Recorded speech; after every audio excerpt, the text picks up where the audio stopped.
अध्याय 14 श्लोक नंबर 13।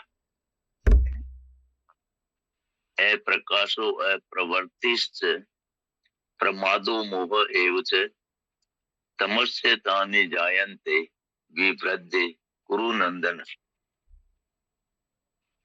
हे कुरुनंदन, तमोगुण के बढ़ने पर अप्रकाश, अप्रवृत्ति तथा प्रमाद और मोह ये वृत्तियां भी पैदा होती है। व्याख्या दिया है, अप्रकाश है सत्व गुण की प्रकाश मतलब स्वच्छता, सत्व गुण की प्रकाश मतलब स्वच्छता वृत्ति को दबाकर जब तमोगुण बढ़ जाता है तब इंद्रियां और अंतःकरण में स्वच्छता नहीं रहती। इंद्रियां और अंतःकरण में जो समझने की शक्ति है वह तमोगुण के बढ़ने पर लुप्त हो जाती है। अर्थात पहली बात तो याद रहती नहीं और नया विवेक पैदा होता नहीं।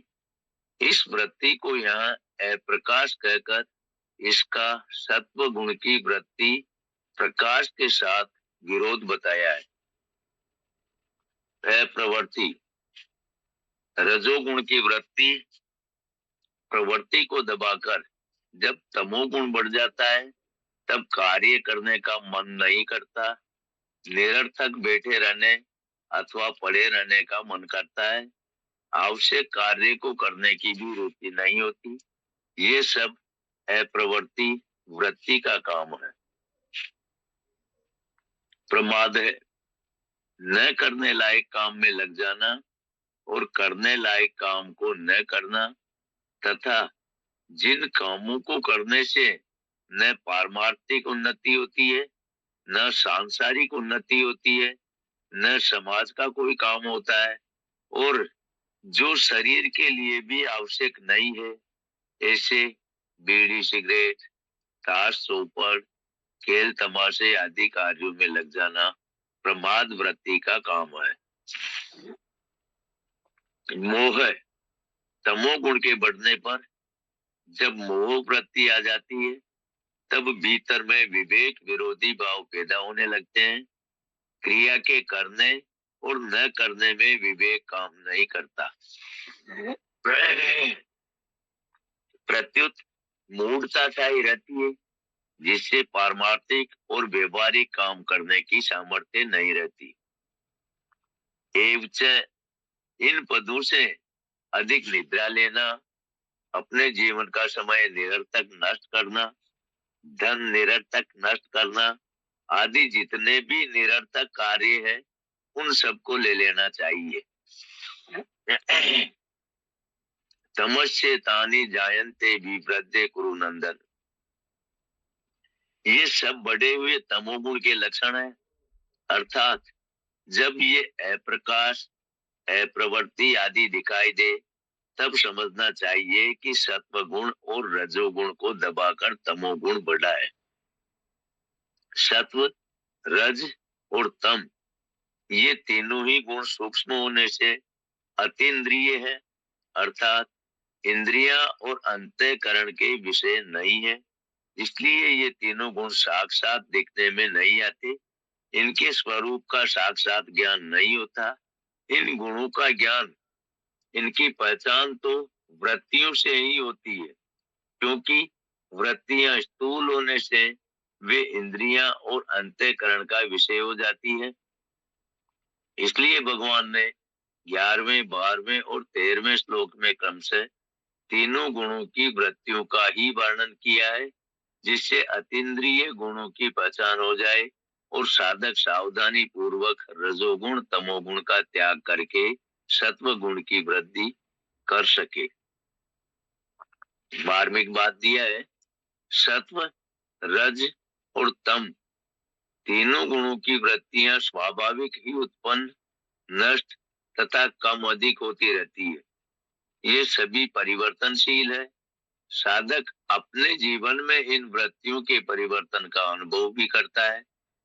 इससे सिद्ध होता है कि तीनों गुणों की वृत्तियां बदलने वाली है और इनके परिवर्तन को जानने वाले पुरुष में कभी कोई परिवर्तन नहीं होता।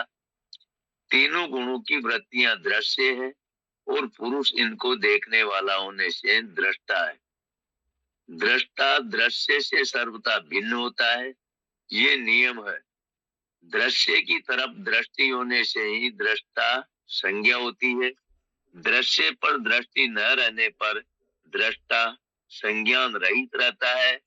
भूल ये होती है कि दृश्य को अपने में आरोपित करके वह मैं कामी हूँ, मैं क्रोधी हूँ आदि मान लेता है। काम क्रोध आदि विकारों से संबंध जोड़कर उन्हें अपने में मान लेना उन विकारों को निमंत्रण देना है और उन्हें स्थायी बनाना है। मनुष्य भूल से क्रोध आने के समय क्रोध को उचित समझता है और कहता है कि ये तो सभी को आता है, और अन्य समय मेरा क्रोधी स्वभाव है ऐसा भाव रखता है। इस प्रकार मैं क्रोधी हूँ ऐसा मान लेने से वह क्रोध अहंता में बैठ जाता है। फिर क्रोध रूप विकार से छूटना कठिन हो जाता है। यही कारण है कि साधक प्रयत्न करने पर भी क्रोधादि विकारों को दूर नहीं कर पाता और उनसे अपनी हार मान लेता है। काम क्रोधादि विकारों को दूर करने का मुख्य और सुगम उपाय यह है कि साधक इनको अपने में कभी माने ही नहीं। वास्तव में विकार निरंतर नहीं रहते, प्रत्युत विकार रहित अवस्था निरंतर रहती है। कारण कि विकार तो आते और चले जाते हैं, पर स्वयं निरंतर निर्विकार रहता है। क्रोध आदि विकार भी अपने में नहीं, प्रत्युत मन बुद्धि में आते हैं, परंतु साधक मन बुद्धि से मिलकर उन विकारों को भूल से अपने में मान लेता है। अगर वह विकारों को अपने में न माने तो उनसे माना हुआ संबंध मिट जाता है। फिर विकारों को दूर करना नहीं पड़ता, प्रत्युत वे अपने आप दूर हो जाते हैं। जैसे क्रोध के आने पर साधक ऐसा विचार करे कि मैं तो वही हूँ, मैं आने जाने वाले क्रोध से कभी मिल सकता ही नहीं। ऐसा विचार दृढ़ होने पर क्रोध का वेग कम हो जाएगा और वह पहले की अपेक्षा कम बार आएगा। फिर अंत में वह सर्वथा दूर हो जाएगा।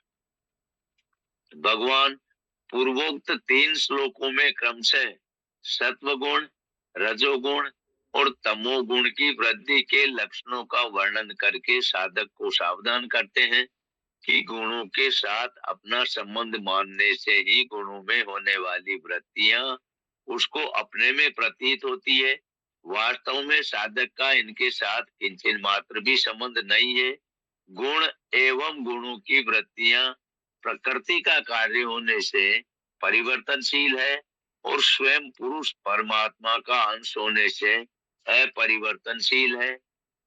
प्रकृति और पुरुष दोनों विजातीय हैं। बदलने वाले के साथ न बदलने वाले का एकात्म भाव हो ही कैसे सकता है। इस वास्तविकता की तरफ दृष्टि रखने से तमोगुण और रजोगुण दब जाते हैं तथा साधक में सत्व गुण की वृद्धि स्वतः हो जाती है। सत्व गुण में भोग बुद्धि होने से अर्थात उससे होने वाले सुख में राग होने से ये सत्व गुण भी गुणातीत होने में बाधा उत्पन्न कर देता है। अतः साधक को सत्व गुण से उत्पन्न सुख का भी उपभोग नहीं करना चाहिए। सात्विक सुख का उपभोग करना रजोगुण अंश है। रजोगुण में राग बढ़ने पर राग में बाधा देने वाले के प्रति क्रोध पैदा होकर सम्मोह हो जाता है और राग के अनुसार पदार्थ मिलने पर लोभ पैदा होकर सम्मोह हो जाता है। इस प्रकार सम्मोह पैदा होने से वह रजोगुण से तमोगुण में चला जाता है और उसका पतन हो जाता है। दूसरे अध्याय का 62वां 63वां श्लोक। परिशिष्ट भाव दिया है। अप्रकाश और अप्रवर्तित तो सत्वगुण और रजोगुण के विरोधी है तथा प्रमाद और मोह तमोगुण के अपने है। संबंध दिया है। तात्कालिक बढ़े हुए गुणों की वृत्तियों का फल क्या होता है, इसे आगे के 2 श्लोकों में बताते हैं।